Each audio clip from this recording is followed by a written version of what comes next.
Hello everyone, स्वागत है एक बार फिर से आप सभी साथियों का शिक्षा संकल्प के इस ऑनलाइन यूट्यूब प्लेटफॉर्म पर। कैसे हैं आप सभी दोस्त? आशा करते हैं कि आप लोग बहुत ही अच्छे होंगे, स्वस्थ होंगे। आप सभी जानते हैं डेली सुबह 11:30 बजे सामान्य ज्ञान की स्पेशल क्लास होती है जो कि बीएड एंट्रेंस एग्जाम 2026 के लिए महत्वपूर्ण है। आप किसी भी स्टेट से हैं, उस स्टेट की बीएड प्रवेश परीक्षा की तैयारी कर रहे हैं, डेली सुबह 11:30 बजे इस क्लास को करना बिल्कुल मत भूलिएगा। हमने आपसे कहा था यदि आप लोग इन क्लासेस को अटेंड कर रहे हैं तो आपको जीके जीएस सेगमेंट में कोई समस्या नहीं होगी। यहाँ पर साथियों सिर्फ और सिर्फ सेलेक्टेड क्वेश्चन से ही कवर किए जा रहे हैं। तो आइए शुरुआत करते हैं बिना किसी देरी के। प्रश्नों की संख्या यहाँ पर आपको देखने को मिलेगी 50 और लास्ट में आप लोग स्कोर बताइएगा कि आपने इन 50 प्रश्नों में से कितने प्रश्नों को बिल्कुल सही किया है। चलिए शुरू करते हैं भाई। और पहला क्वेश्चन आपके स्क्रीन पर है, सत्यमेव जयते शब्द जो है कहाँ से लिया गया है, बताएं सब लोग। मनु स्मृति से, भगवत गीता से, ऋग्वेद से, मुंडकोपनिषद से। क्वेश्चन नंबर फर्स्ट और डबल स्टार इस पर लगाएं, ये सवाल परीक्षा के लिए मोस्ट इंपॉर्टेंट है। चलिए सभी लोग यहाँ पर आंसर दीजिएगा। तो जो भी साथी यहाँ पर जा रहे हैं मुंडक उपनिषद पर, वो बिल्कुल राइट हो जाएंगे। याद रखिएगा दोस्तों, सत्यमेव जयते शब्द जो है ये आपका कहाँ से लिया गया है? मुंडकोपनिषद से लिया गया है। डी ऑप्शन बिल्कुल करेक्ट आंसर होगा। साथियों देखिएगा, यहाँ से जो है पेपर में 2 से 3 सवाल बनते हैं, तो मैं आपको कुछ पॉइंट्स बता रहा हूँ, आप लोग ध्यानपूर्वक सुनते हुए चलिएगा, क्योंकि यहाँ से जो है हर बार लगभग सवाल पूछा गया है परीक्षा में। देखिए, बात करें अगर हम सत्यमेव जयते शब्द की, तो इसका अर्थ क्या होता है? इसका अर्थ होता है सदा सत्य की ही विजय होती है। क्या? सदा सत्य की ही विजय होती है। और दूसरा सवाल आपसे पूछेगा कि भारत का आदर्श वाक्य क्या है? तो साथियों भारत का जो आदर्श वाक्य है वो है आपका सत्यमेव जयते। और तीसरा सवाल आपसे पूछेगा कि सत्यमेव जयते शब्द को जो है भारत का आदर्श वाक्य के रूप में इसे कब अपनाया गया? ठीक है, तो आप लोग याद रखें 26 जनवरी 1950 को। ठीक है, तो इन सारे पॉइंट्स को आप लोग याद रखिएगा। जो लोग जा रहे हैं डी ऑप्शन पर वो बिल्कुल यहाँ पर राइट हो जाएंगे। सवाल नंबर दूसरा देखें, सांची का स्तूप किस शासक ने बनवाया था? क्वेश्चन नंबर सेकंड का आप लोग यहाँ पर आंसर दीजिएगा। फटाफट आंसर देने का आप लोग प्रयास करें। और सांची का स्तूप साथियों कहाँ पर स्थित है ये भी आप बताएं। चलिए यहां पर आपका करेक्ट आंसर क्या हो जाएगा, सभी दोस्त बताएं। यहां पर जो भी साथी जा रहे हैं अशोक ऑप्शन नंबर बी पर, वो बिल्कुल यहां पर करेक्ट हो जाएंगे। साथियों ध्यान रखें आप लोग, सांची स्तूप का निर्माण जो है सम्राट अशोक के द्वारा जो है करवाया गया था। ठीक है, और आप देखेंगे साथियों यह जो है मध्य प्रदेश में स्थित है। कहां पर? एमपी में स्थित है। और यह जो है बौद्ध धर्म का प्रमुख स्थल माना जाता है, जो सांची का स्तूप है। ठीक है, तो इन सारे पॉइंट्स को आप लोग याद रखें। जो लोग जा रहे हैं यहाँ पर सेकंड ऑप्शन पर, वो बिल्कुल राइट हो जाएंगे। आपका सेकंड ऑप्शन बिल्कुल करेक्ट है। अगला सवाल, केंद्रीय औषधि शोध संस्थान ये आपका कहां पर स्थित है? क्वेश्चन नंबर थर्ड का आप लोग आंसर दे दें। और इसकी स्थापना कब करी गई थी? आप सभी साथी बताएं। चलिए, Delhi, Shimla, Lucknow, Hyderabad. Question number third screen पर दिया है, सभी साथी आंसर देने का प्रयास करें। तो जो भी साथी यहां पर जा रहे हैं भाई ऑप्शन नंबर थर्ड पर लखनऊ पर, वो बिल्कुल राइट हो जाएंगे। दोस्तों केंद्रीय औषधि शोध संस्थान जो है ये आपका लखनऊ में स्थित है और इसकी स्थापना करी गई थी 1951 में। कब? 1951 में। ऑप्शन थर्ड आपका बिल्कुल यहाँ पर राइट आंसर होगा। सवाल नंबर चौथा देखिए, साहित्य के क्षेत्र में ज्ञानपीठ पुरस्कार पाने वाली प्रथम महिला का आप लोग नाम बता दीजिए। क्वेश्चन नंबर 4 का करेक्ट आंसर आपका क्या हो जाएगा? यहाँ पर सभी दोस्त आंसर देने का प्रयास करें। चलिएगा, और इन्हें जो है किस कृत्य के लिए जो है ज्ञानपीठ पुरस्कार दिया गया था, ये भी आप लोग आंसर दीजिएगा, बताएं भाई। तो जो भी साथी यहां पर जा रहे हैं भाई ऑप्शन नंबर सेकंड पर, वो बिल्कुल राइट हो जाएंगे। साथियों आप लोग याद रखें, देखिएगा ज्ञानपीठ पुरस्कार पाने वाली जो पहली महिला थी उनका नाम था भाई आशापूर्णा देवी। ठीक है, और कब इन्हें जो है ज्ञानपीठ पुरस्कार दिया गया था? 1976 में। ठीक है, और साथियों ये जो है एक बंगाली लेखिका थी। क्या भाई? ये एक जो है बंगाली लेखिका थी। और किस कृत्य के लिए, किस रचना के लिए जो है इन्हें दिया गया था? याद रखिएगा उस रचना का नाम, इस रचना का नाम है भाई प्रथम प्रतिश्रुति। क्या भाई? प्रथम प्रतिश्रुति रचना के लिए जो है 1976 में इन्हें जो है ज्ञानपीठ पुरस्कार से नवाजा गया था। ठीक है, तो जो भी दोस्त यहां पर सेकंड ऑप्शन पर गए हैं बिल्कुल राइट हो जाएंगे। महत्वपूर्ण सवाल है, याद रखें आप लोग। ठीक है, आगे बढ़ेंगे। क्वेश्चन नंबर आपका यहां पर 5वां है, राष्ट्रीय ग्रामीण विकास संस्थान कहां पर स्थित है, बताइए। क्वेश्चन नंबर 5 का आंसर दीजिएगा आप लोग। राष्ट्रीय ग्रामीण विकास संस्थान जो है कहां पर स्थित है? हैदराबाद में है, पटना में है, लखनऊ में है, और आपका दिया है तमिलनाडु। क्वेश्चन नंबर 5 का आंसर दें और इसकी स्थापना कब करी गई थी ये भी आप लोग बताएं। चलिएगा, यहां पर जो भी साथी जा रहे हैं हैदराबाद पर, ऑप्शन नंबर ए पर, वो बिल्कुल यहां पर करेक्ट हो जाएंगे। ठीक है भाई, तो राष्ट्रीय ग्रामीण विकास संस्थान साथियों ये आपका हैदराबाद में स्थित है। ठीक है, और ये साथियों राष्ट्रीय ग्रामीण विकास संस्थान किसके अंतर्गत आता है, याद रखिएगा, ये जो है आपका ग्रामीण विकास मंत्रालय के अंतर्गत आता है। ठीक है, तो अगर आपसे सवाल पूछे कि राष्ट्रीय ग्रामीण विकास संस्थान की स्थापना कब करी गई, 1958 में जो है इसकी स्थापना करी गई थी। ठीक है, और ये साथियों क्या करता है, ये जो है पंचायत व ग्रामीण नीति पर जो है रिसर्च करता है, याद रखें आप लोग। ठीक है, आगे बढ़ेंगे। क्वेश्चन नंबर देखेंगे 6, विश्व का चीनी का कटोरा किसे कहा जाता है? क्वेश्चन नंबर 6 का आंसर बताएं। सवाल नंबर 6 का राइट आंसर क्या है बताएं। भारत, हवाना, क्यूबा, चिली। चलिए, सवाल नंबर यहां पर 6 दिया है, सभी लोग आंसर दीजिएगा। Sugar bowl of the world किसे कहा जाता है? क्यूबा को कहते हैं भाई। किसे भाई? क्यूबा को कहा जाता है। ऑप्शन नंबर 3 बिल्कुल राइट आंसर हो जाएगा। यहाँ साथियों गन्ने का उत्पादन जो है बहुत अधिक होता है। ठीक है, यहाँ गन्ने का उत्पादन जो है बहुत अधिक होता है, इसलिए जो है यहाँ पर जो है विश्व का चीनी का कटोरा इसे कहा जाता है, यानी sugar bowl of the world. Option number 3 जो दिया है बिल्कुल सही आंसर है। अगला सवाल, मीनाक्षी मंदिर जो है कहाँ पर स्थित है? क्वेश्चन नंबर 7 का आंसर सब लोग यहाँ पर करेंगे। चलिएगा, क्वेश्चन नंबर आपके सामने 7 दिया है, आंसर करें। मीनाक्षी मंदिर जो है कहां पर स्थित है? तंजौर में, मेखला में, मदुरई में, महाबलीपुरम में। सवाल नंबर 7 का आंसर बताएं। तो यहां पर जो लोग जा रहे हैं मदुरई, ऑप्शन नंबर 3 पर, वो बिल्कुल यहां पर राइट हो जाएंगे। साथियों मीनाक्षी मंदिर जो है मदुरई तमिलनाडु में स्थित है। कहां पर? मदुरई तमिलनाडु में जो है स्थित है ये मंदिर, और यह जो है देवी मीनाक्षी को समर्पित है। किसे समर्पित है? यह मंदिर जो है देवी मीनाक्षी को समर्पित है, याद रखें। तो जो लोग जा रहे हैं ऑप्शन नंबर 3 पर, मदुरई पर, वो बिल्कुल राइट हो जाएंगे। अगला सवाल, सौर परिवार का सबसे छोटा ग्रह कौन सा है? सवाल नंबर 8 का आंसर बताइएगा आप लोग। चलिए भाई, क्वेश्चन नंबर 8 का करेक्ट आंसर आपका क्या हो जाएगा, सभी लोग बताएं। बुध, मंगल, बृहस्पति, शुक्र।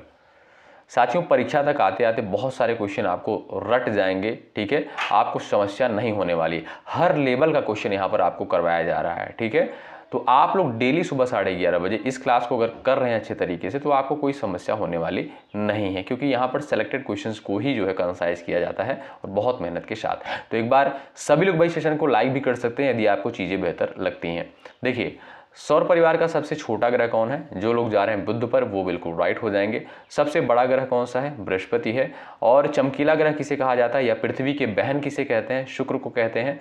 और मंगल को आप जानते हैं साथियों, इसे लाल ग्रह कहा जाता है। ठीक है, तो इन सारे पॉइंट्स को याद रखिए। अगर आपसे पूछे साथियों, ध्यान से सुनिएगा, छोटा ग्रह अगर आपसे पूछे तब आप कहिएगा बुध है। अगर आपसे सवाल पूछे कि लाल ग्रह किसे कहा जाता है सौरमंडल का, यानी रेड प्लेनेट, वो है आपका मंगल। सबसे बड़ा ग्रह कौन सा है? बृहस्पति है। चमकीला ग्रह किसे कहा जाता है? ये अगर आपसे सवाल पूछे कि पृथ्वी की बहन किसे कहते हैं, सवाल पूछा गया है, वो है आपका शुक्र। ठीक, अगला सवाल, भारतीय संविधान की प्रस्तावना में धर्मनिरपेक्ष शब्द जो है किस संविधान संशोधन के द्वारा जोड़ा गया था? सवाल नंबर 9 का यहाँ पर आंसर सब लोग करेंगे। चलिए, यहां पर सभी लोग आंसर दीजिएगा, फटाफट आप लोग आंसर देने का प्रयास करें। सवाल नंबर 9 का करेक्ट आंसर क्या है? भारतीय संविधान की प्रस्तावना में धर्मनिरपेक्ष शब्द जो है किस संशोधन के द्वारा जोड़ा गया था? देखिएगा साथियों, सही आंसर क्या है आपका? 42वां संविधान संशोधन 1976 के द्वारा। आप जानते हैं भारतीय संविधान की प्रस्तावना में 3 शब्द जोड़े गए थे। कौन कौन से? धर्मनिरपेक्ष, अखंडता और आपका एक था समाजवादी। क्या भाई? समाजवादी, अखंडता और आपका धर्मनिरपेक्ष। ये 3 शब्द साथियों जोड़े गए थे भारतीय संविधान की प्रस्तावना में। कब? 42वें संविधान संशोधन 1976 के द्वारा। ठीक है। और अभी तक भारतीय संविधान की प्रस्तावना में कितनी बार संशोधन किया गया है? सिर्फ और सिर्फ एक बार जो है संशोधन किया गया है। ठीक है, ये भी पॉइंट याद रखें, इंपॉर्टेंट सवाल है। और साथियों 42वें संविधान संशोधन 1976 को जो है लघु संविधान कहा जाता है, यानी मिनी कॉन्स्टिट्यूशन कहा जाता है। ये भी प्रश्न महत्वपूर्ण है। ठीक है, देखिए अगर आप लोग एक क्वेश्चन देखेंगे, उसके जो फैक्ट मैं बताता हूं उसको ध्यानपूर्वक आप लोग जरूर सुनिएगा, क्योंकि क्वेश्चन फॉर्म में वो जो है आपको देखने को मिलेगा। अगला सवाल देखें, भारत का जो है प्राचीनतम पर्वत कौन सा है? क्वेश्चन नंबर 10 का आंसर आप लोग बताइए। चलिए, भारत का जो है प्राचीनतम पर्वत कौन सा है? हिमालय है, अरावली है, विंध्याचल है, नीलगिरी है। क्वेश्चन नंबर 10 का राइट आंसर आप यहां पर कर सकते हैं। सही आंसर क्या बता सकते हैं? हिमालय, अरावली, विंध्याचल, नीलगिरी। Question number 10। जो लोग यहां पर जा रहे हैं अरावली ऑप्शन नंबर 2 पर, बिल्कुल यहां पर राइट हो जाएंगे। साथियों अरावली जो है ये भारत का सबसे प्राचीनतम पर्वतमाला है। ठीक है, यहां पर आपका 2nd ऑप्शन बिल्कुल राइट आंसर हो जाएगा। अगर आपसे सवाल पूछे कि अरावली का जो है सबसे उच्च पर्वत चोटी कौन सी है, सबसे उच्च शिखर कौन सा है, उसे बोलते भाई गुरु शिखर। क्या? गुरु शिखर बोला जाता है। याद रखिएगा, बड़ा इंपॉर्टेंट पॉइंट है। ठीक, ऑस्ट्रेलिया में जो है स्थित कालबुर्गी किसके लिए विख्यात है? बताइए। क्वेश्चन नंबर 11 का आंसर बताएं। सवाल नंबर 11 का करेक्ट आंसर क्या हो जाएगा? ऑस्ट्रेलिया में स्थित कालबुर्गी किसके लिए विख्यात है? चलिए भाई, जो लोग जा रहे हैं यहां पर स्वर्ण उत्पादक ऑप्शन नंबर ए पर, बिल्कुल यहां पर करेक्ट हो जाएंगे। ए ऑप्शन बिल्कुल राइट आंसर होगा। अगला सवाल, निम्नलिखित में से जो है किस पौधे में फूल नहीं होता है? क्वेश्चन नंबर 12 का आंसर आप लोग यहां पर कर सकते हैं। राइट आंसर क्या हो जाएगा बता सकते हैं? चलिए, सवाल नंबर 12 का राइट आंसर क्या हो जाएगा बताएं। कटहल, गूलर, ऑर्किड, फर्न। क्वेश्चन नंबर 12 का करेक्ट आंसर क्या है? जो लोग बता रहे हैं फर्न, वो बिल्कुल राइट हो जाएंगे। साथियों ये जो है पुष्प रहित पौधा होता है। ऑप्शन नंबर डी जो दिया है बिल्कुल सही आंसर होगा। अगला सवाल, पोलियो के टीके की खोज किसके द्वारा करी गई थी? बताएं। सवाल नंबर 13 का उत्तर आना चाहिए, सभी लोग आंसर दीजिएगा। चलिए भाई, पोलियो के टीके की खोज किसके द्वारा करी गई थी? क्वेश्चन नंबर 13 का आंसर यहां पर सभी साथियों का आना चाहिए। सभी दोस्त यहां पर आंसर देने का प्रयास करें, बड़ा इंपॉर्टेंट सवाल है। यहां पर जो भी साथी जा रहे हैं ऑप्शन नंबर 2 पर जॉन सॉल्क, वो बिल्कुल राइट हो जाएंगे। 2nd ऑप्शन बिल्कुल आपका राइट आंसर हो जाएगा। ठीक है भाई, साथियों पोलियो वैक्सीन के खोजकर्ता कौन थे भाई? याद रखें, जॉन सॉल्क थे। और इनके द्वारा वैक्सीन कब विकसित करी गई थी? 1955 में। कब? 1955 में। सवाल नंबर अगला है, भारतीय दर्शन की प्रारंभिक शाखा कौन सी है? बताएं, इंपॉर्टेंट है। चलिए, क्वेश्चन नंबर 14 का आंसर दीजिएगा। भारतीय दर्शन की जो है प्रारंभिक शाखा कौन सी है? सभी लोग बताएं। जो भी दोस्त यहां पर जा रहे हैं सांख्य पर, ऑप्शन नंबर बी पर, वो बिल्कुल राइट हो जाएंगे। ठीक है साथियों, तो साथियों सबसे प्राचीनतम दर्शन कौन सा है? वो है आपका भाई सांख्य दर्शन। कौन सा? सांख्य दर्शन है। और इसके प्रवर्तक कौन माने जाते हैं? इसके प्रवर्तक जो है कपिल मुनि को माना जाता है। कौन भाई? कपिल मुनि को जो है सांख्य दर्शन का प्रवर्तक माना जाता है। तो 2nd ऑप्शन जो आपका दिया है बिल्कुल राइट आंसर है। बंगाल में जो है किस वर्ष अकाल पड़ा था? क्वेश्चन नंबर 15 का आंसर आप लोग दीजिए। चलिए, बंगाल में जो है किस वर्ष अकाल पड़ा था? क्वेश्चन नंबर 15 का राइट आंसर आप लोग यहां पर बता सकते हैं। सही आंसर आपका क्या हो जाएगा? यहां पर जो भी साथी जा रहे हैं 1943 ऑप्शन नंबर 3 पर, वो बिल्कुल राइट हो जाएंगे।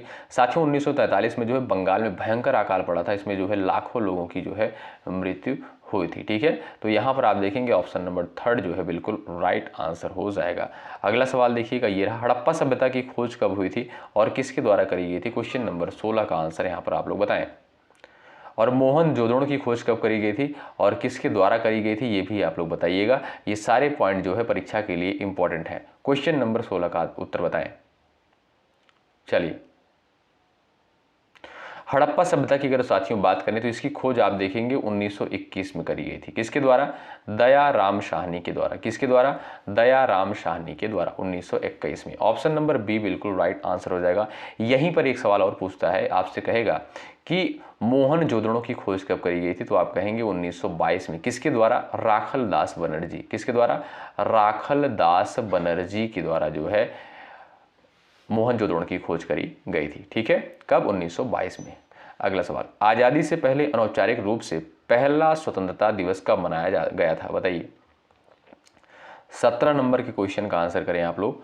आजादी से पहले अनौपचारिक रूप से पहला स्वतंत्रता दिवस कब मनाया गया था? क्वेश्चन नंबर 17 है, महत्वपूर्ण है, आप लोग आंसर दे दीजिएगा।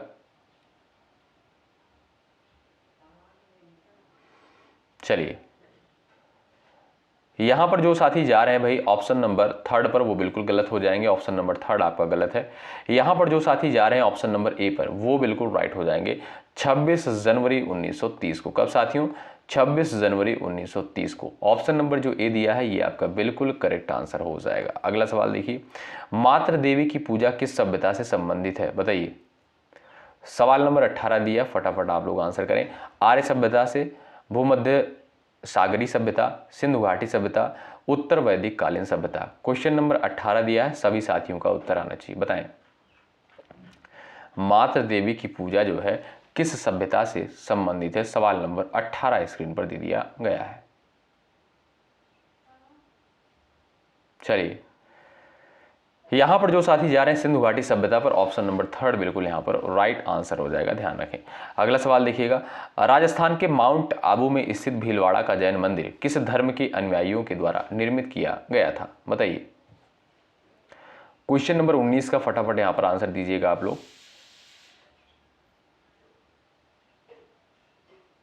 चलिए, यहां पर जो भी साथी जा रहे हैं जैन धर्म के अनुयायियों द्वारा, वो बिल्कुल राइट हो जाएंगे। ऑप्शन नंबर सेकंड बिल्कुल करेक्ट आंसर हो जाएगा। ठीक है भाई, तो राजस्थान के माउंट आबू में स्थित भीलवाड़ा का जो साथी जैन मंदिर है, ये किस धर्म के अनुयायियों के द्वारा निर्मित किया गया था? तो जैन धर्म के अनुयायियों के द्वारा। सेकंड ऑप्शन राइट है। भारत के समुद्री मार्ग की खोज जो है किसके द्वारा की गई थी, बताएं। 20 नंबर के क्वेश्चन का आंसर दें आप लोग यहां पर। भारत की जो है समुद्री मार्ग की खोज किसके द्वारा करी गई थी? चलिए, क्वेश्चन नंबर आपका यहां पर 20 दिया है, आप लोग आंसर करें। आप सभी साथियों को पता होगा यहां पर राइट आंसर आपका क्या हो जाएगा? वास्को डी गामा, जो कि एक भाई क्या था भाई? पुर्तगाली नाविक था। क्या? पुर्तगाली नाविक था, और ये भारत का पहुंचा 1498 में जो है भारत पहुंचा। ठीक है, तो यहां पर जो साथी ए विकल्प पर जा रहे हैं बिल्कुल यहां पर राइट हो जाएंगे। अगला सवाल, भारत में पहली अंग्रेजी व्यापारिक कंपनी कहां पर खोली गई थी? चलिए, सवाल नंबर 21 का फटाफट आप लोग आंसर दें, यहां पर सभी साथियों का आंसर आना चाहिए। भारत में जो है पहली अंग्रेजी व्यापारिक कंपनी जो है कहां पर खोली गई थी? मुंबई में, सूरत में। 4 ऑप्शंस आपके सामने दिए गए, फटाफट आप लोग यहां पर आंसर दे दीजिएगा। तो जो भी साथी यहां पर जा रहे हैं सूरत पर, ऑप्शन नंबर सेकंड पर बिल्कुल यहां पर करेक्ट हो जाएंगे। ठीक है भाई, तो भारत में साथियों पहली अंग्रेजी व्यापारिक कंपनी कहां पर खोली गई थी? सूरत में खोली गई थी। रट लीजिएगा, वेरी वेरी इंपॉर्टेंट है परीक्षा की दृष्टिकोण से। ठीक है, चलिएगा आगे बढ़ते हैं। अगला सवाल यहां पर देखेंगे, सवाल नंबर 22 है, बेगम हजरत महल 1857 की क्रांति में किस स्थान से संबंधित रही हैं? लखनऊ, कानपुर, बनारस, इलाहाबाद, बताएं। क्वेश्चन नंबर 22 का यहां पर सभी साथियों का आंसर आना चाहिए, फटाफट आप लोग आंसर छापते हुए चलिएगा। बेगम हजरत महल 1857 की क्रांति में किस स्थान से संबंधित रही हैं, बताएं। लखनऊ से, कानपुर से, बनारस से, और आपका दिया है इलाहाबाद। सवाल नंबर 22 का आंसर बताएं फटाफट आप लोग। तो जो भी दोस्त ए ऑप्शन को सेलेक्ट कर रहे हैं लखनऊ, वो बिल्कुल राइट हो जाएंगे। ऑप्शन नंबर ए जो है बिल्कुल राइट आंसर। अगला सवाल, गांधी जी के द्वारा जो है क्रियान्वित प्रथम सत्याग्रह जो नील किसानों से संबंधित रहा, इससे जुड़ा स्थल कौन सा था? चंपारण, चौरी चौरा, बारदौली, साबरमती। सवाल नंबर 23 का उत्तर आप कर सकते हैं। चलिएगा, गांधी जी के द्वारा जो है क्रियान्वित प्रथम सत्याग्रह जो नील किसानों से संबंधित रहा, इससे जुड़ा स्थल जो है कौन सा है?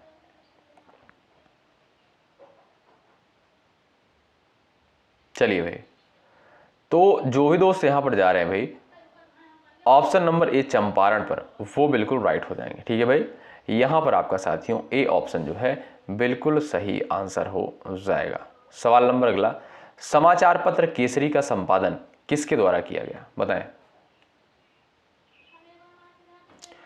क्वेश्चन नंबर 24 का उत्तर आप कर सकते हैं। राइट आंसर क्या हो जाएगा? समाचार पत्र जो है केसरी का संपादन किसके द्वारा किया गया? यहां पर जो भी साथी जा रहे हैं भाई ऑप्शन नंबर ए पर, वो बिल्कुल राइट हो जाएंगे। ठीक है, बाल गंगाधर तिलक के द्वारा जो है इसका संपादन किया गया। किस लैंग्वेज में था भाई? मराठी भाषा में। ठीक है, और स्वराज मेरा जन्म सिद्ध अधिकार है, इनके द्वारा जो है नारा भी दिया गया था बाल गंगाधर तिलक के द्वारा। क्या भाई? स्वराज मेरा जन्म सिद्ध अधिकार है। अगला सवाल ये रहा, दांडी यात्रा की शुरुआत महात्मा गांधी ने कहां से की थी, बताएं। क्वेश्चन नंबर 25 का आंसर बताएं। दांडी यात्रा की शुरुआत जो है महात्मा गांधी ने कहां से की थी? सवाल नंबर 25 आपकी स्क्रीन पर यहां पर दिया गया है, सभी साथी आंसर करेंगे।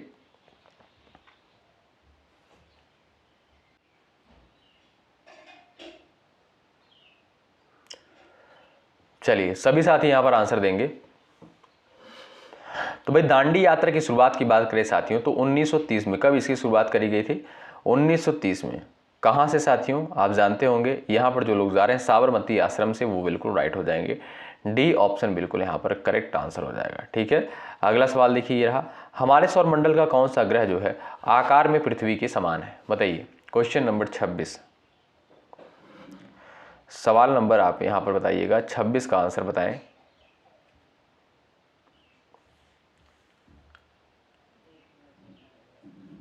हमारे सौरमंडल का कौन सा ग्रह जो है आकार में पृथ्वी के समान है? थर्ड ऑप्शन जो आपका दिया है शुक्र, बिल्कुल राइट आंसर हो जाएगा।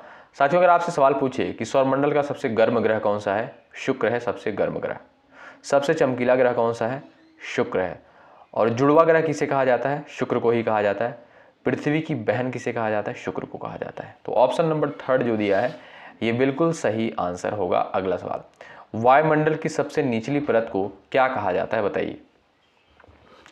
वायुमंडल की सबसे निचली परत को क्या कहते हैं? सभी लोग विभाजित सेशन को लाइक जरूर कर दीजिएगा। ठीक है, आप जानते हैं बहुत मेहनत के साथ इस कंटेंट को तैयार किया जाता है आप सभी के लिए, तो सेशन को आप लोग लाइक करते हैं ज़्यादा से ज़्यादा, तो इससे हमारा भी मनोबल बढ़ता है साथियों, और आपके लिए जो है बेहतर चीज़ें लाने का प्रयास करते हैं। तो आप सभी साथी से निवेदन है कि सभी लोग सेशन को लाइक कर दें। जो लोग चैनल पर नए हैं सब्सक्राइब आप लोग ज़रूर कर लीजिएगा। 27 का आंसर कर सकते हैं आप लोग। तो वायुमंडल की जो सबसे निचली परत है दोस्तों वो है आपका क्षोभ मंडल। क्या है साथियों? क्षोभ मंडल है सबसे निचली परत। ठीक है, तो भाई यहाँ पर जो लोग जा रहे हैं ऑप्शन नंबर थर्ड पर वो बिल्कुल राइट हो जाएंगे। ठीक, और जो मौसम चेंज होता है, जैसे जो मौसम की घटनाएं होती हैं, वर्षा, आंधी, तूफान, इस तरीके की जो घटनाएं होती हैं आप जानते हैं ये आपका क्षोभ मंडल में ही घटित होती हैं। ठीक है, अगला सवाल ये रहा, भारत का सबसे ऊंचा पठार कौन सा है, बताएं। सवाल नंबर 28 का उत्तर कर दीजिएगा आप लोग। भारत का जो है सबसे ऊंचा पठार कौन सा है? क्वेश्चन नंबर 28 का आंसर बताएं। क्वेश्चन नंबर 28 का करेक्ट आंसर क्या हो जाएगा? दक्कन का पठार है, छोटा नागपुर का पठार है, लद्दाख का पठार है, बघेलखंड का पठार है। देखिए सवाल नंबर 28 की बात करें, जो लोग यहाँ पर जा रहे हैं लद्दाख का पठार ऑप्शन नंबर थर्ड पर, वो बिल्कुल यहाँ पर करेक्ट हो जाएंगे। ये जो है साथियों भारत का सबसे ऊंचा पठार है। ठीक है भाई, अगला सवाल, प्रायद्वीपीय भारत की सबसे लंबी नदी का नाम बता दीजिए आप लोग। कावेरी, नर्मदा, कृष्णा, गोदावरी, बताएं। प्रायद्वीपीय भारत की जो है सबसे लंबी नदी कौन सी है? चलिए भाई, तो जो भी साथी यहाँ पर डी ऑप्शन पर गए हैं बिल्कुल करेक्ट हो जाएंगे। साथियों प्रायद्वीपीय भारत की जो सबसे लंबी नदी है वो है गोदावरी। कहाँ से निकलती है? आप जानते होंगे ये महाराष्ट्र से निकलती है। ठीक है, कहाँ पर जाकर गिरती है? आप जानते होंगे ये बंगाल में जाकर गिरती है, बंगाल की खाड़ी में। ठीक है, और इसे साथियों दक्षिण गंगा भी कहा जाता है। क्या भाई? दक्षिण गंगा भी इसे कहा जाता है, ये भी पॉइंट याद रखें। अगला सवाल देखिएगा, सवाल नंबर आपके सामने नेक्स्ट है, पश्चिम घाट के उत्तरी भाग को किस नाम से जाना जाता है, बताइए। पश्चिमी घाट के जो है उत्तरी भाग को किस नाम से जाना जाता है। क्वेश्चन नंबर आपके सामने यहाँ पर 30 दिया है। आप सभी प्यारे साथी यहाँ पर आंसर देने का प्रयास कर सकते हैं। सवाल नंबर 30 का करेक्ट आंसर बताएं। पश्चिमी घाट के उत्तरी भाग को किस नाम से जाना जाता है। क्वेश्चन नंबर 30 का राइट आंसर आप कर सकते हैं। तो जो लोग जा रहे हैं कोंकण तट ऑप्शन नंबर 3 पर, वो बिल्कुल यहाँ पर करेक्ट हो जाएंगे। ठीक है भाई। तो साथियों, पश्चिमी घाट के उत्तरी भाग को किस नाम से जानते हैं? कोंकण तट के नाम से जानते हैं। आपका यहाँ पर जो 3rd विकल्प दिया है ये बिल्कुल सही आंसर होगा। संविधान की तिथि को पूर्णतः बनकर तैयार हुआ, बताएं। संविधान जो है किस तिथि को पूर्णतः बनकर तैयार हुआ? सवाल नंबर आपके सामने 31 दिया है, आंसर बताएं।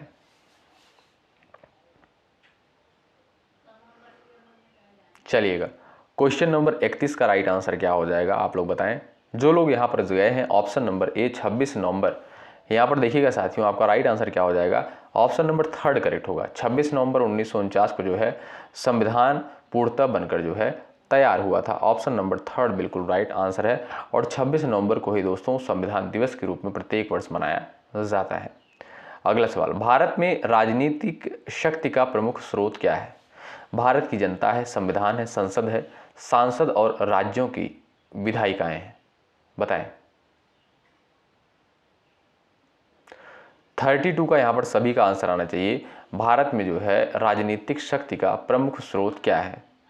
सवाल नंबर आपके सामने यहाँ पर 32 दिया है। सभी साथियों का आंसर आ जाना चाहिए। तो जो भी साथी यहाँ पर जा रहे हैं भाई, ऑप्शन नंबर यहाँ पर जा रहे हैं ऑप्शन नंबर ए पर, भारत की जनता, वो बिल्कुल करेक्ट हो जाएंगे। ठीक है भाई, ए ऑप्शन आपका बिल्कुल राइट आंसर हो जाएगा। अगला सवाल देखिएगा, शिक्षा शब्द किससे संबंधित है? बताइए, किस सूची का विषय है शिक्षा शब्द, बताएं। सभी लोग यहां पर आंसर देने का प्रयास करें। शिक्षा शब्द किससे संबंधित है? संघ सूची, राज्य सूची, समवर्ती सूची, अवशिष्ट सूची।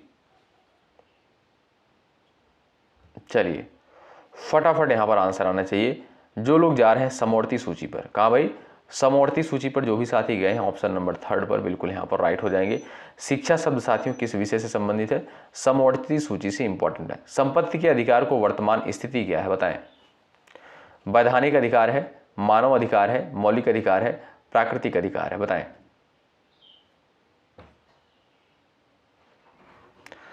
संपत्ति के अधिकार को की वर्तमान स्थिति साथियों क्या है?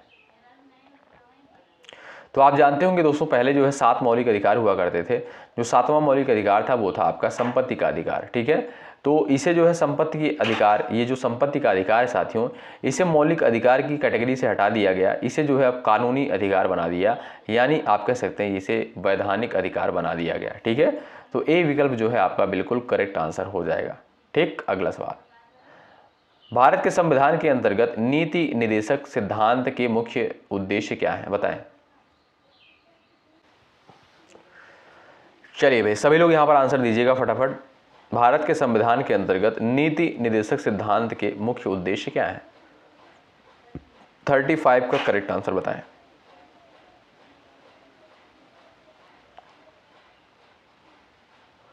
लोक कल्याणकारी राज्य की स्थापना करना, धर्मनिरपेक्ष राज्य की स्थापना करना, कार्यपालिका के मनमाने कार्य की जांच करना, राज्य द्वारा विकास के लिए जो है अवसर उपलब्ध कराना।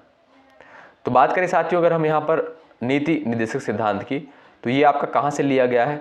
आयरलैंड के संविधान से लिया गया है। ठीक है, और इसका उल्लेख आप देखेंगे भाग 4 में देखने को मिलता है, अनुच्छेद 36 से 51 के तहत। ठीक है, और साथियों सबसे महत्वपूर्ण बात यह है कि इसका उद्देश्य क्या है? इसका उद्देश्य है लोक कल्याणकारी राज्य की स्थापना करना। ए ऑप्शन जो है बिल्कुल सही आंसर है। भारत जो है संयुक्त राष्ट्र संघ का सदस्य कब बना? 36 का उत्तर बताएं। सवाल नंबर आपके सामने यहां पर 36 दिया है, उसका उत्तर आप कर सकते हैं। भारत संयुक्त राष्ट्र संघ का सदस्य जो है कब बना? जो लोग 1945 पर क्लिक कर रहे हैं वो भाई बिल्कुल राइट है। ए विकल्प आपका बिल्कुल राइट आंसर है। अर्थशास्त्र का नोबेल पुरस्कार जो है किसके द्वारा दिया जाना प्रारंभ हुआ, बताइएगा। क्वेश्चन नंबर 37 का उत्तर बताएं आप लोग। अर्थशास्त्र का नोबेल जो है किसके द्वारा दिया जाना प्रारंभ हुआ? क्वेश्चन नंबर 37 स्क्रीन पर दिया है। सभी साथी यहां पर आंसर करें फटाफट। यहाँ पर जो लोग जा रहे हैं Swedish central bank option number second पर, वो बिल्कुल राइट हो जाएंगे। इसकी शुरुआत साथियों कब से हुई? 1968 से। कब? यानी अर्थशास्त्र का जो नोबेल पुरस्कार दिया जा रहा है कब से? 1968 से दिया जा रहा है। शुरुआत किसके द्वारा करी गई? स्वीडिश सेंट्रल बैंक के द्वारा जो है शुरुआत करी गई। ठीक है, अगला सवाल ये रहा, दूरी मापने की सबसे बड़ी इकाई क्या है? दूरी मापने की जो है सबसे बड़ी इकाई आप लोग बता दीजिए। क्वेश्चन नंबर 38 का आंसर बताएं आप लोग। यहां पर सही आंसर क्या हो जाएगा सभी साथी? दूरी मापने की जो है सबसे बड़ी इकाई यहां पर कौन सी हो जाएगी? क्वेश्चन नंबर 38 का आप लोग आंसर दीजिएगा। तो जो भी दोस्त यहां पर जा रहे हैं ऑप्शन नंबर थर्ड पर, पारसेक पर, वो बिल्कुल राइट हो जाएंगे। थर्ड ऑप्शन साथियों यहां पर बिल्कुल करेक्ट आंसर हो जाएगा। जो दूरी मापने की सबसे बड़ी इकाई होती है वो होती है आपकी पारसेक। ठीक है, अगला सवाल ये रहा, गति के नियम का प्रतिपादन किसके द्वारा किया गया? बताएं, गति के नियम का प्रतिपादन जो है किसके द्वारा किया गया था? क्वेश्चन नंबर 39 का आंसर आना चाहिए सभी साथियों का। यहां पर 39 का आप लोग आंसर दे दीजिएगा सभी दोस्त।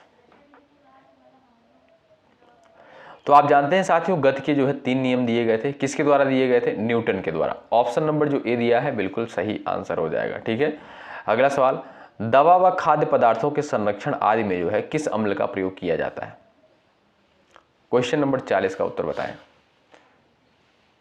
सवाल नंबर 40 का आंसर आप लोग यहां पर बताइएगा और राइट आंसर क्या हो जाएगा? दवा व खाद्य पदार्थों के संरक्षण आदि में किस अम्ल का प्रयोग किया जाता है?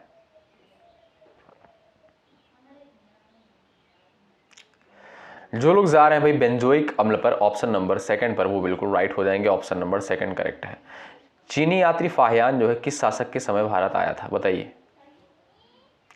चीनी यात्री जो है फाहियान किस शासक के समय भारत आया था? सवाल नंबर 41 का आंसर दीजिएगा फटाफट।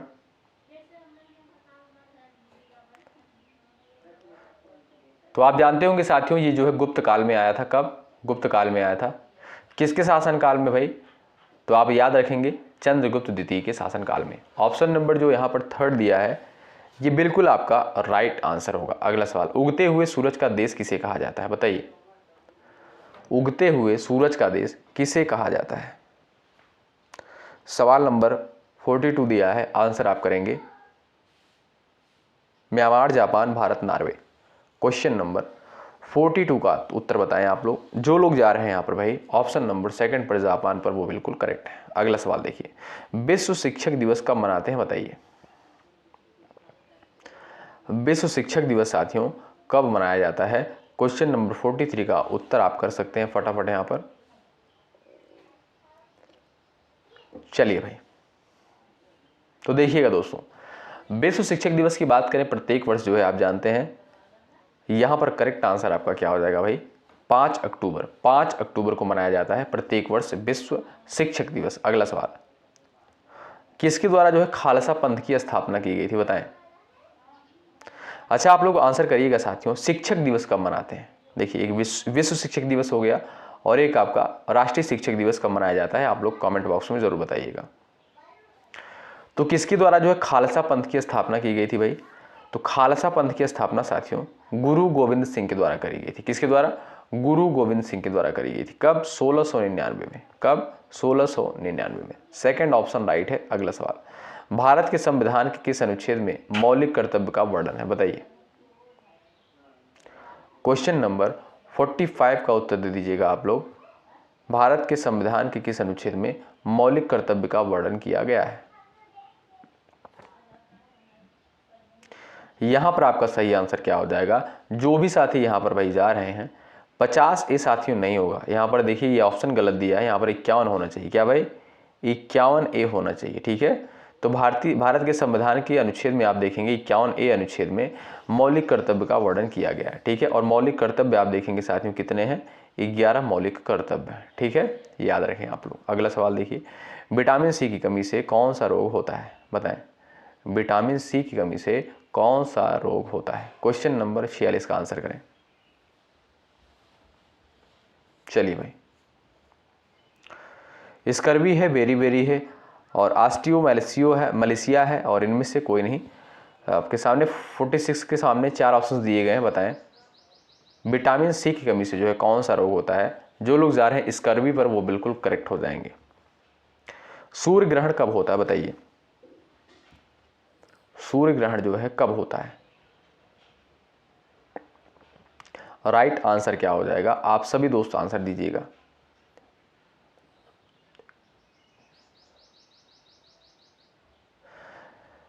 यहां पर जो भी साथी जा रहे हैं थर्ड ऑप्शन पर वो बिल्कुल राइट है। जब चंद्रमा जो है सूर्य और पृथ्वी के बीच में आ जाता है तब क्या होता है भाई, सूर्य ग्रहण होता है। ठीक है, और किस दिन होता है आप जानते होंगे, अमावस्या के दिन होता है। कब, अमावस्या के दिन होता है। ठीक है, चंद्र ग्रहण कब होता है, पूर्णिमा के दिन होता है। कब, पूर्णिमा के दिन होता है। अगला सवाल, निम्नलिखित में से कौन हड़प नीति से संबंधित है बताइए, हड़प नीति से संबंधित कौन है, फटाफट आंसर दीजिएगा। सभी लोग बताएं, 48 का करेक्ट आंसर दीजिएगा आप लोग। जो लोग यहां पर जा रहे हैं भाई ऑप्शन नंबर सेकंड पर लॉर्ड डलहौजी पर बिल्कुल राइट हो जाएंगे। हड़प नीति साथियों किससे संबंधित है, लॉर्ड डलहौजी से संबंधित है। सेकंड विकल्प जो आपका दिया है बिल्कुल सही आंसर हो जाएगा। अगला सवाल, हिंदी फीचर फिल्म पद्मावत जो है किस लेखक की रचना पर आधारित है। क्वेश्चन नंबर आपके सामने 49 दिया है, उत्तर आप कर सकते हैं। हिंदी फीचर फिल्म पद्मावत किस लेखक की रचना है बताएं। सवाल नंबर 49 का करेक्ट आंसर आप कर सकते हैं। राइट आंसर आपका क्या हो जाएगा बता सकते हैं। यहां पर जो साथी जा रहे हैं मलिक मोहम्मद जायसी, ऑप्शन नंबर थर्ड पर बिल्कुल यहां पर करेक्ट हो जाएंगे। और ये लास्ट क्वेश्चन, इसका आंसर आप करेंगे, सोमनाथ मंदिर पर आक्रमण किसके द्वारा किया गया था और कितनी बार आक्रमण किया गया था, ये आप लोग बताइएगा। ठीक है, तो देखते हैं क्वेश्चन नंबर 50 का किसका किसका आंसर आता है। तो साथियों सुबह 11:30 बजे इस क्लास को ज़रूर आप लोग अटेंड करें। जो क्लास की टाइमिंग होती है सुबह 11:30 बजे होती है। ठीक है, दोपहर को 3 बजे होती है, रात को 8:30 बजे होती है। ठीक है, इन क्लासेस को आप लोग ज़रूर अटेंड करें। इंपॉर्टेंट सेशन होता है, इंपॉर्टेंट क्वेश्चंस को ही डिस्कस यहाँ पर किया जाता है। आप लोग पिछले वर्ष का पेपर उठाकर देखेंगे तो आप पाएंगे इसी आधार पर सवाल पेपर में पूछे जाते हैं। देखिएगा, हर लेवल का क्वेश्चन आपको साथियों कवर किया जाएगा। आप जानते हैं जो पेपर होता है उसमें जो है ज़्यादातर क्वेश्चन जो होते हैं सामान्य स्तर के क्वेश्चन पूछे जाते हैं। कुछ क्वेश्चन जो है उलझाने के लिए वहाँ पर टफ लेवल का डाल दिया जाता है, बहुत ज़्यादा टफ लेवल भी नहीं होता है। तो आप मान के चलिएगा जो भी चीज़ें पेपर में आती हैं उसी हिसाब से यहाँ पर सारी चीज़ों को जो है आपको प्रोवाइड किया जा रहा है। और जैसे यहाँ पर देखिएगा सिंपल लेवल भी आपको दिया जाएगा, मॉडरेट लेवल भी दिया जाएगा और थोड़ा सा टफ लेवल भी क्वेश्चन आपको प्रोवाइड किया जाएगा। ठीक है, ऐसा आपको दिया जा रहा है। ठीक है, तो आशा करता हूँ ये क्लास आपको बेहतरीन लग रही होगी। एक बार सभी लोग सेशन को शेयर कर दें, लाइक की संख्या बढ़ा दें और यदि आप चैनल पर नए हैं सब्सक्राइब जरूर कर लीजिएगा। अभी तक यदि आप टेलीग्राम चैनल से नए जुड़े हैं जुड़ जाइएगा, डिस्क्रिप्शन बॉक्स में आपको लिंक देखने को मिल जाएगा। ठीक है, तो मिलते हैं आपसे अगली क्लास में। शुक्रिया, जय हिंद, जय भारत।